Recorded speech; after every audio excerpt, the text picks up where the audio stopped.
Career करायचं आहे, चला पुणे. IT मध्ये जॉब हवा आहे, चला पुणे. स्पर्धा परीक्षा द्यायची आहे, चला पुणे. पण काही दिवसांनी पुणे महाराष्ट्राच्या नकाशावर दिसणार नाही. पुण्यावर न जाणते एक मोठे संकट आले आहे आणि सर्वजण याविषयी गप्प आहेत.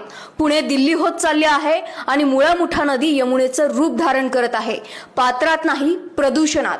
पुण्यातील प्रदूषण कमी करण्यासाठी महापालिकेने गेल्या 8 वर्षात 160 कोटी रुपये खर्च केले. पण पुण्यातील हवेची गुणवत्ता किती सुधारली हे पुणेकरांना चांगलीच माहीत असेल. हीच परिस्थिती राहिली तर येणाऱ्या भविष्यात पुणेकरांना इन्हेलर, मास्क आणि एअर प्युरिफायर वेलकम किट म्हणून द्यावं लागेल. वर्षाला मुंबई दिल्लीपेक्षाही जास्त वाहन खरेदी संख्या पुण्यात होत आहे.